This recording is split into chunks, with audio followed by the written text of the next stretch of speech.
Hi hello welcome to our channel. എല്ലാവർക്കും നമ്മുടെ മറ്റൊരു വീഡിയോയിലേക്ക് സ്വാഗതം. ഇന്ന് നമ്മൾ ഒന്നല്ല രണ്ട് റെസിപ്പി ആയിട്ടാണ് വന്നിട്ടുള്ളത്. വളരെ എളുപ്പത്തിൽ നമുക്ക് റെഡിയാക്കി എടുക്കാൻ പറ്റിയിട്ടുള്ള രണ്ട് അച്ചാറുകളാണ്. ഉള്ളി ഉപ്പിലിട്ടതും അതുപോലെ ക്യാബേജ് വെച്ചിട്ടുള്ള ഒരു ഈസി അച്ചാറുമാണ് നമ്മൾ റെഡിയാക്കാൻ പോകുന്നത്. ആദ്യം ഉള്ളി ഉപ്പിലിട്ടത് എങ്ങനെയാണ് ഉണ്ടാക്കുന്നതെന്ന് നോക്കാം. അതിന് വേണ്ടിയിട്ട് ഒരു 10-30 ചെറിയ ഉള്ളി നന്നായിട്ട് ക്ലീൻ ചെയ്ത് വെച്ചിട്ടുണ്ട്. അതിന്റെ ഒരു സൈഡ് 4ആയിട്ട് പിളർന്നു കൊടുക്കുകയാണ്. അങ്ങനെ ചെയ്യുമ്പോൾ അതിനകത്ത് ഉപ്പും മുളകും ഒക്കെ നന്നായിട്ട് പിടിച്ചു കിട്ടും. പിന്നെ ഒരു 4 പീസ് ഇഞ്ചി എടുത്തിട്ടുണ്ട്, ചെറിയ പീസാണ്. അതിനെയും ചെറിയ ചെറിയ കഷ്ണങ്ങളായിട്ട് മുറിച്ചു കൊടുക്കുകയാണ്.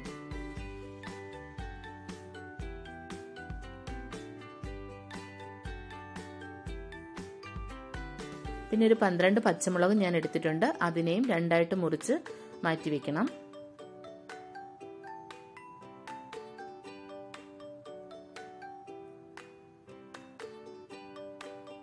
ഇനി വേണ്ടത് ബീട്രൂട്ട് ആണ്. ഒരു ഹാഫ് ബീട്രൂട്ട് ആണ് ഇപ്പൊ ഞാൻ ഇത്രയും ഉള്ളിക്ക് വേണ്ടിയിട്ട് ഞാൻ എടുക്കുന്നത്.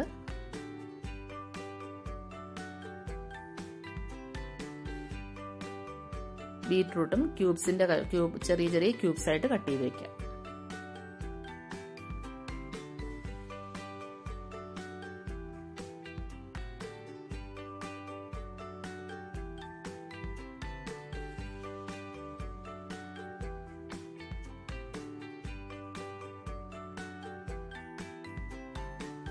അടുത്തതായിട്ട് നമുക്ക് കുറച്ച് വെള്ളം തിളപ്പിച്ചെടുക്കണം. അതിന് വേണ്ടിയിട്ട് ഞാൻ വലിയ കപ്പിൽ 2 കപ്പ് വെള്ളം ഒഴിച്ചു കൊടുക്കുന്നുണ്ട്.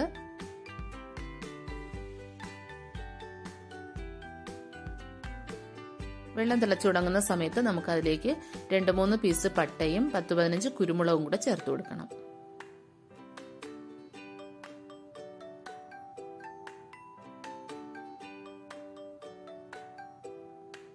ഇനി ഇത് നന്നായിട്ട് തിളക്കട്ടെ. ഇതിന്റെയൊക്കെ അളവ് നമുക്ക് ഇഷ്ടാനുസരണം മാറ്റാം. കുറച്ച് കൂടുതലോ കുറവോ ഒക്കെ ആക്കാം. അതുപോലെ ഉള്ളിയും മുളകും ഒക്കെ ചേർക്കുന്നത് നമ്മുടെ ആവശ്യാനുസരണം നമുക്ക് ചേർത്തെടുക്കാം.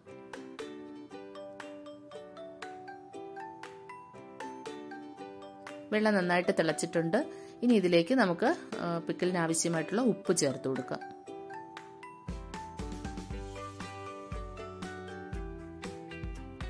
അതുപോലെ ഒരു 1/4 ടീസ്പൂൺ പഞ്ചസാര കൂടെ നമുക്ക് ഈ സമയത്ത് ചേർത്ത് കൊടുക്കണം.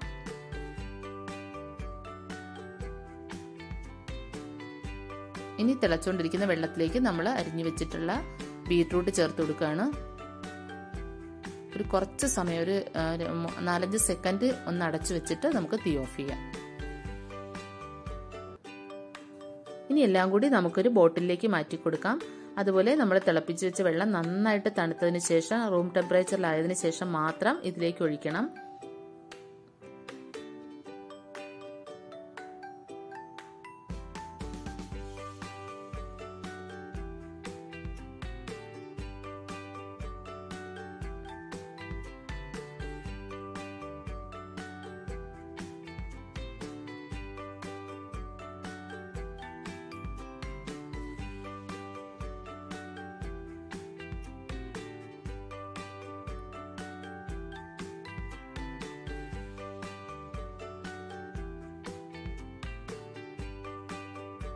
ഈ സമയത്ത് 1/2 കപ്പ് വിനാഗിരി കൂടി ചേർത്തിട്ട് നന്നായിട്ട് മിക്സ് ചെയ്തെടുക്കണം. എന്നിട്ട് അടച്ചു വെച്ചാൽ 2 ദിവസത്തിനകം നമുക്ക് ഉപയോഗിക്കാം.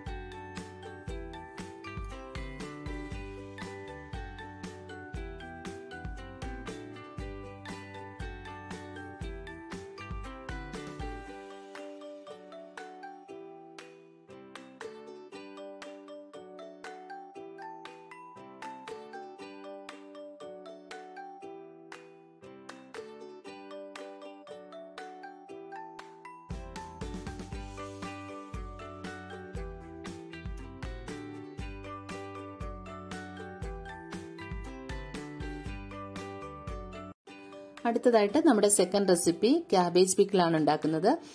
ക്യാബേജ് പിക്കിളിന് വേണ്ടിയിട്ട് ക്യാബേജ് അരിഞ്ഞെടുത്തിട്ടുണ്ട്. വളരെ ഈസിയാണ് ഇത് റെഡിയാക്കി എടുക്കാനും. അതുപോലെ ഇൻസ്റ്റന്റ് ആയിട്ട് നമുക്ക് റെഡിയാക്കി ഉപയോഗിക്കാൻ പറ്റിയൊരു പിക്കിളാണിത്. ഇതിന് ക്യാബേജ് കുഞ്ഞായിട്ട് അരിഞ്ഞെടുക്കണം. പക്ഷേ അത് ക്യാബേജ് നന്നായിട്ട് കഴുകിയതിന് ശേഷം തുടച്ച് അതിന്റെ വെള്ളം എല്ലാം മാറ്റിയതിന് ശേഷം വേണം നമ്മൾ മുറിച്ചെടുക്കാനായിട്ട്. ജലാംശം തീരെ പാടില്ല. അപ്പോൾ 2.5 കപ്പ് ക്യാബേജ് ഞാൻ എടുത്തിട്ടുണ്ട്. അതിലേക്ക് 3 ടീസ്പൂൺ മുളക് പൊടിയും ആവശ്യത്തിന് ഉപ്പും ചേർത്ത് കൊടുത്തിട്ടുണ്ട്. ഇനി 1 ടീസ്പൂൺ ജിഞ്ചർ ഗാർലിക് പേസ്റ്റ് കൂടെ ചേർത്ത് കൊടുക്കുകയാണ്.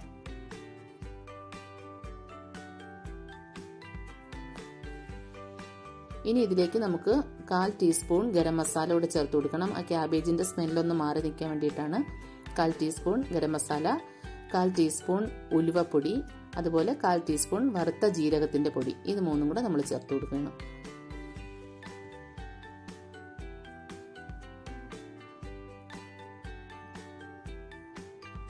ഇനി ഇതെല്ലാം കൂടെ നന്നായിട്ട് മിക്സ് ചെയ്തതിന് ശേഷം നമ്മൾ 3 നാരങ്ങ എടുത്തിട്ടുണ്ട്. അതിന്റെ ജ്യൂസ് എടുത്ത് അതും കൂടെ നമുക്ക് ചേർത്ത് കൊടുക്കണം. അതിലേക്ക് നമുക്കൊരു പുളിപ്പ് കിട്ടുന്നത് ഈ നാരങ്ങയുടെ നീരിൽ നിന്നാണ്. 1 ടീസ്പൂൺ മുളക് പൊടിയും കൂടെ ചേർത്ത് കൊടുത്തിട്ടുണ്ട് ഈ സമയത്ത്. അപ്പം ടോട്ടൽ 4 ടീസ്പൂൺ മുളക് പൊടി ഇപ്പം മൊത്തത്തിലായിട്ടുണ്ട്.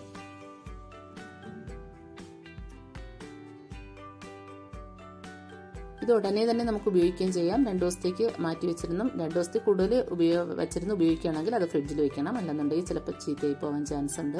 ക്യാബേജ് നമ്മൾ കുക്ക് ചെയ്യുന്നില്ല ഇതിനകത്ത്. ഇനി നമുക്ക് ഇതിലേക്ക് കടുവറുത്തിട്ട് കൊടുത്താൽ മാത്രം മതി. പച്ച ക്യാബേജാണ് ഇതിന് നമ്മൾ ഉപയോഗിക്കുന്നത്. ഓയിൽ ചൂടായിട്ടുണ്ട്. ഇതിലേക്ക് നമുക്ക് 1 ടീസ്പൂൺ കടുകും 1 ടീസ്പൂൺ ജീരകം കൂടെ ചേർത്ത് കൊടുക്കുകയാണ്. 1 ടീസ്പൂൺ നിറച്ച ജീരകമുണ്ട്. ഇനി ഇതിലേക്ക് വറ്റൽമുളകും കറിവേപ്പിലയും കൂടെ ചേർത്ത് കൊടുക്കാം.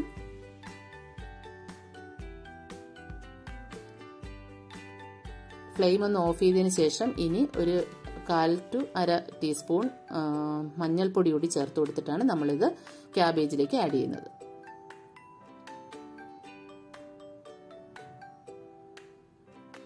ഇനി ഇത് നമുക്ക് ക്യാബേജിലേക്ക് ഒഴിച്ചു കൊടുക്കാം.